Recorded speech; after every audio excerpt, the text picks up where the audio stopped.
Welcome to Face to Face. Our guests today are Farida Kathawalla and Nirmala Garimella. They are founders of Circle of Hope of AIF. We are going to talk to them about this great organization within AIF, which is trying to help women in India, and also it is supported by women philanthropists in Boston. Farida, welcome to our show. Thank you, Upendra. Glad to be Nirmala, here. welcome. Thanks, here. Upendra. And it's a really pleasure to have you and talk to women philanthropists about the women's causes. What a wonderful occasion it is. So again, welcome. Thank you. Let's start with Circle of Hope. And it was founded about 2 years ago, and you were the co-founders along with some other women.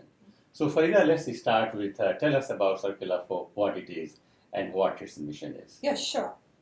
So Circle of Hope is a giving circle that's membership-based, where women come together, engage, learn, and make a collective decision to fund one of the AIF programs in India. So basically a giving circle is a bunch of women philanthropists who want to learn and know more about the organization and be more engaged in a collective manner and build a community together. So now, two of you are of course founders of this. Let's tell us, Nirmala, more about who are the other members and how many members you have so far in the last 2 years. So we launched this circle in September of 2017, and at that time, we pooled our resources, we reached out to our networks, and then 15 women joined at that time. And it's a slow process because we have this one-on-one with the women to find out, what their philanthropic interests are. We vet our members to make sure that they really want to belong to the circle. And as of now, we have 20 women. 20 women. 20 women in this circle. And Farida, how much money in the last 2 years the organization has raised? So we are very fortunate. We have almost given $50,000, and we have raised about $60,000. We keep the rest in reserve for our next year. And also we're very excited. We have 2 other AIF chapters who've launched Circle of Hope, one in San Francisco and one in Chicago. And when they were launched? They were launched, I think, within the last year. Within the last Yeah. year. So Boston took the lead, and then it is. Yes, well, absolutely. Boston always pilots. Oh, excellent. Yes, We're good to going know to- that, sure. And then hoping that this circle is going to grow in other chapters as well. Absolutely. I think that's the AIF focus, that this should become one of every chapter of AIF should have a Circle of Hope. Okay. So tell us a little bit about mission. What exactly the circle does? Okay, so the mission of Circle of Hope is basically to fund collectively one of the AIF's programs in India. So, and it's only focused on women and girls because my philosophy or my belief is women have a natural tendency of volunteering and giving, and the circle fits the realm of being part of it. So when I've been part of other circles in the Boston area, and I just figured out, why don't we have a circle to focus in India? So that's when when the idea came up, and I soon asked Nirmala that what about we doing something with AIF and bringing a circle of women together that we can fund, learn, engage, and empower together. So Nirmala, thank you. Nirmala, you have been involved with AIF for a very, very long time, so you have a good understanding of the organization. You have been too involved with it. Yes. So off the camera, you were telling us that there is some sort of a grant program that organization from India can write to you, and you have those projects for up to $25,000. So how that works? Explain that. So I've been with the AIF since 2007. Sure. So it's been a very long time. And when we started this circle, Farida and I had this plan that we collectively pool resources here through a membership model. We raised $25,000 because that's a substantial amount to have some impact for a program in India. And the way we do it is, the India team from AIF, who already are in our programs in public health, livelihoods, and education, they sent us a very specific proposal, which is really on women and girls, and it's a project. It's a project of $25,000, and we collectively here at the end of the year, the 20 women, we sit together, we look through all the proposals that are being sent, and then we do a collective vote on it. So it's not like I'm voting or she's voting. All the 20 women are voting on the program they like the most. After a lot of deliberation and discussion, where we feel the impact is going to be the highest, and that's when we kind of collectively vote and give off the money to India. And they're all under the umbrella of AIF.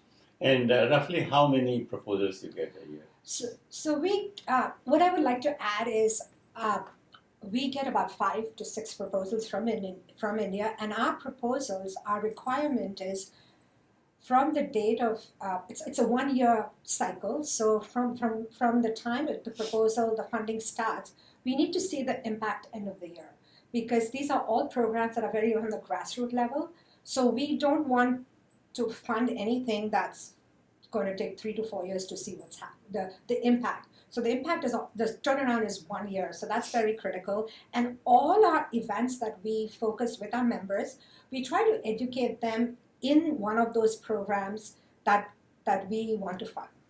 So go ahead. Yeah, so for example, like what you mentioned just now, Farida, is the first year our funding went to a program in Bangalore, and it went to women in disability. And the disability space is something that AIF is already part of in the livelihoods portfolio. And what we did was we gave $25,000 to a program, to a partner in India, they're the Leonard Cheshire Disability Trust.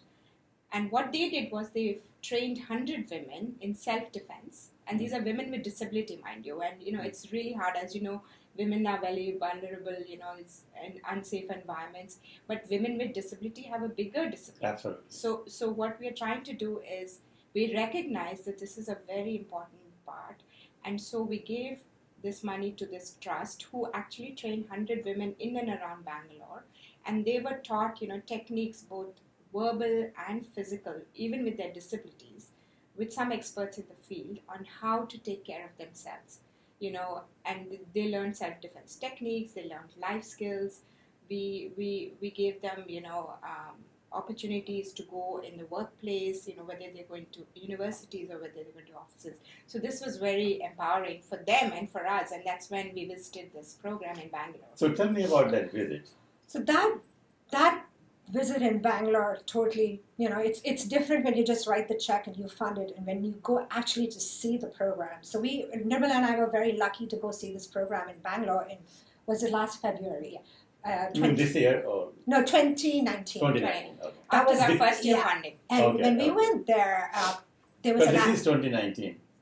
Oh, sorry. Okay. So it was this year. I take that back. I take that back. Okay. I don't know why. I thought we were in 2020. Yeah, exactly. Yeah. So when we went to see the program, actually we were very lucky to see an actual demonstration of the program, where there were 10 physically impaired girls and women that showed us how they were going to, the coach was demonstrating the self-defense technique.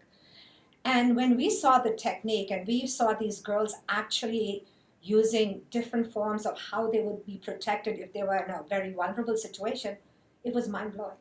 So when I came back, and rather Nirmala, and not even coming back, when Nirmala and I were there, we were just like staring at each other, and we were like, we had no idea that someone with some form of physical disability could really take care of themselves. And I was convinced that when I came back, I'm like, we're going to make the circle grow larger and more.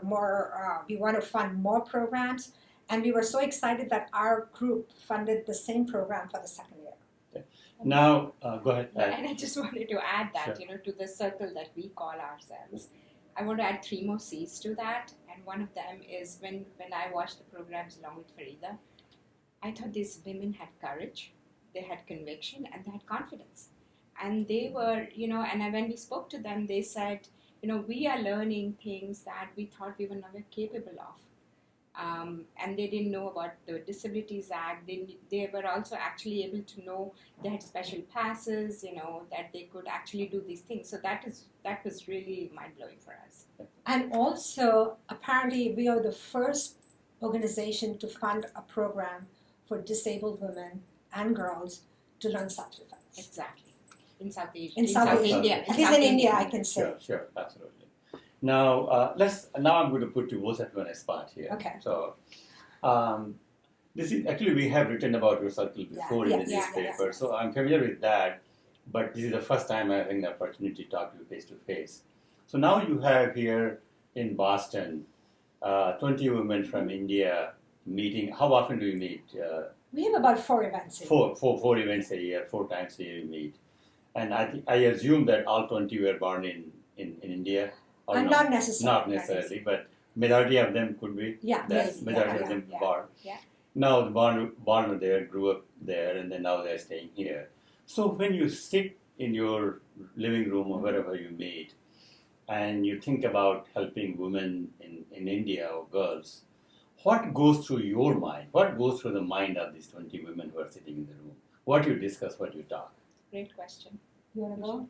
I'll go. Okay. So here, what I feel the most is I just feel in our small way that we are really changing lives of women and girls in India.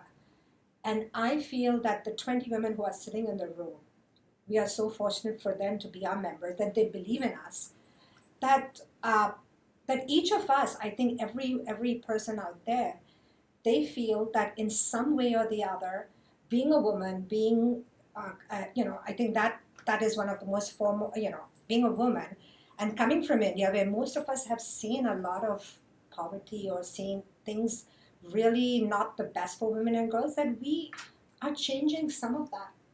So I feel I feel very motivated, proud, and I feel like we should be doing more, but one step at a time. Yeah. Also, we are, giving these women an approach to philanthropy, which is really bold. It's very systemic. It's outcome based. And we are acting as catalysts for women and girls in India. And each of us is feeling that we are making a difference collectively as well as individually. And I think that's what we do at every event that we sit around. The first question we ask is we go around the circle and we ask each member to say, give us one word of what this circle means to you. And we do it at every event.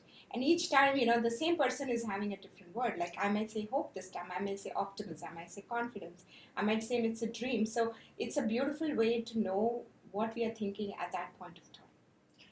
What are the couple of things which comes meeting after meeting that this is one of the most challenging issues faced by girls and women in India?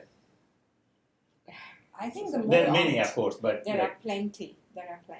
I think the most would be I think being a woman in India is not easy, especially if you're coming from one of the more vulnerable areas where I would say family, job, safety, illiteracy, education. I mean, there are so many aspects to this.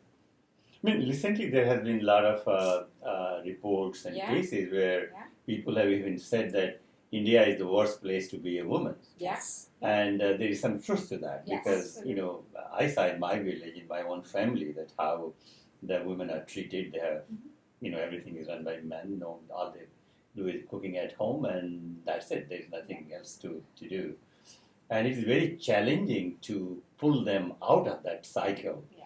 And so it must be very hard and challenging for you guys to just meet and think how to help them. So I would like to add one thing to it. Having been with AIF, I've been a long supporter of AIF, and having gone and seen these projects in India, one thing I can say is once you bring a woman out of her shell and you put her in an environment where she can thrive, I think I can see the thirst and the desire to make her life better is tremendous. That hope of I can do this is unbelievable. So I think once they're out of that environment and you put them in an environment where they can be coached or where they can be nurtured or where they can be trained or even cared, I think sky's the limit there. I think if you go by the US standard here, I'll give you one example. Last week we had our 20 under 20 award honoring them. And as the award was being given, I was just counting. Something came to my head. Okay, let's see how many are men and how many are women. Mm-hmm. So out of 20, 14 were girls. Oh, wow. That's amazing. I know. That That's was wow. amazing. That was absolutely, Yeah. the amazing. Yeah. Yes, girls. So here, if you see that those, those girls were born here, or maybe Right. have some roots. Yeah. If they can do here, Yeah. imagine the potential in India. Correct. But on a good note, I think if you see in the last 10, 15 years, there has been tremendous stride and Yeah. change Absolutely. for women, not only in India, but all over the Everywhere. world. Yeah. Even actually, we're just looking at the data at the Harvard University. So this time, the early applications they have announced who was admitted, 51% are women. Wow. So already that's a big stride, And in India also we see that, the Indian girls coming from India whom I meet here, they are much more confident, Oh, absolutely. bright than even many boys and things are there. So it just question is to challenge for you guys is to really bring those girls up and the empower and uplift them. And just to add to that, a little data point, when we did our research about women's giving circles, we found out that women philanthropists here, give 3.6% of their wealth compared to the men who gave only 1.8. Hmm. Which means women, if they were to rise up and decide on what their philanthropies would go to, and where they would put their money to, and mostly, of course, it will be women and girls because we feel so strongly about it. I'm sure we can do much more than what we are doing right now, and that is a hope that we have, that many more will join. And So do so this. interesting. At my phase of life, and I have done writing and reporting for retirement. This is the only one job I knew, but I had never heard Yeah. of women philanthropists. So this is the first time I'm hearing this concept is really resonating in my head like fantastically. The women philanthropist. I have heard philanthropist. Yeah. When I think about philanthropist, only the male philanthropist comes. Few exceptions there. So what you are doing is really changing the history. You are putting a seed in people's mind that yes, women philanthropists and the women can make that change. Yeah. But when there are about, in the US, there are almost 200 women giving circles. So it's not a brand new concept, Sure. but I think it's very new in the South Asian. Yes. Context. Sure, absolutely, Yeah. absolutely. So I think, and I think we both realize the potential of women, giving them decision making, and I think our members love the idea that, their one vote is going to decide which program we're going to fund. So every person in that group has a say. Sure. And the amount of energy, and passion that each of these women show, and I want to shout out to all the members Yes. that we have, They're amazing. They are just incredible, smart, thoughtful women, who are really thinking deeply about issues of development and poverty. And it's a wonderful circle. I mean, we are there talking deeply about issues that matter to all of us. And, we just feel like one in the room. Yeah, and that's true. That's I think Farida, you pointed out that yes, this concept might exist in the U.S. for some time, Yeah. but in South Asian, Yeah. this is the first time I'm really. No, hearing. that's true. And, And like, for example, this year all our events were focused on disability because our funding went to the disabled women in India. So I just what our focus is, not only they have to learn about the programs that AIF is funding, but also the disability space. Yeah. What is available? And we also try to coincide what's in America and what's in India. And sometimes we find there's not that much of a difference. Mm-hmm. So we bring speakers. We bring, we do Jeffersonian dinners. We have very engaging events where our members really get The feel of what what a person with disability would feel like. Yeah. So we really engage our members in challenging them, in educating them, and we learn together. absolutely, It's a absolutely. learning That's process, it. Absolutely, Yeah. absolutely. It's knowledge gathering, Yeah. learning, being empathetic, and just all together thinking about issues. And I think your biggest contribution could be just the concept, the seed Yeah. in people's mind, women philanthropists. that itself Yes. sounds very empowering. Very. Hopefully, one day I'll be able to join your meeting as an observer. You I'm just should. saying. No, you should must come. come, We will you know. invite you. It will Yeah, be we will you should just an sit and observer. watch us. We would love for you to come and give your thought Sure, process. I can just visualize the energy in the room. So And- Men should be part Yeah. of the conversation, Sure, really. absolutely. At the end And of I it. think that's the reason Nirmala and I are very particular about, this is, it's not a social circle. It's Yeah. really a circle for people, of women who really want to learn about the programs Mm-hmm. and build a community together. So I know we've not grown rapidly, but that's the reason we just Slow want, and steady. we really believe that we want members who really believe in this process. Yeah. It's not, and it's not a social circle. Sure. We do have fun. I'm not saying we don't, Sure, but it's not here. It's not a fun. It's not a party circle. sure. It's Okay. agenda driven, Perfect. pretty much. Excellent. Yeah. So now, as you come closer to the interview, Nirmala, since it is the Circle of Hope is part of AIF, and Yeah. AIF having their annual gala Mhm. very soon. So if you can just briefly talk about that. Absolutely. Our gala is at the Renaissance Waterfront Hotel on March 28th.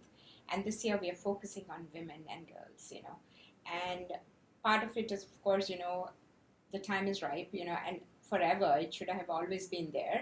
But AIF has also been very good at every program that we have in India, whether it's in public health, livelihoods, or education, and all our signature programs.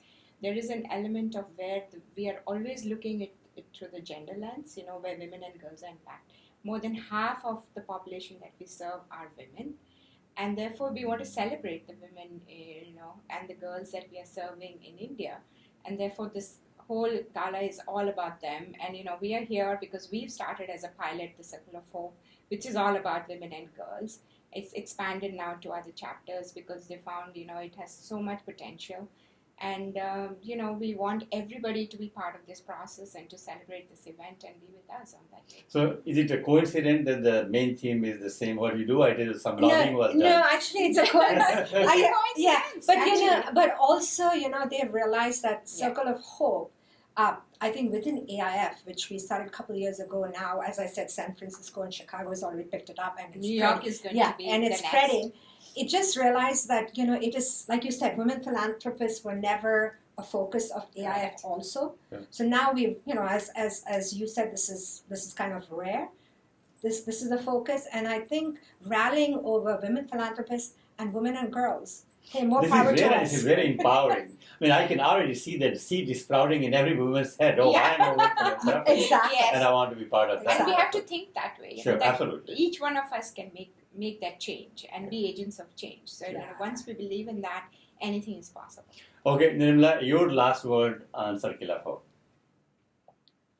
I am happy, I'm part of it, and we are glad that we are able to serve women and girls in India. For me, it is very personal and also very empowering.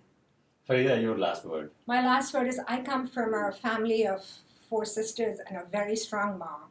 And I just feel like women and girls is you educate one, it just spreads. And I just feel Circle of Hope is also going to spread, and we're going to be everywhere. Excellent. Farida, thank you very much for your time. Thank you, Really Pender. appreciate it. Thank you, Nirmala, Pender, as for always, having us. pleasure to see you. Thank you. Thank you.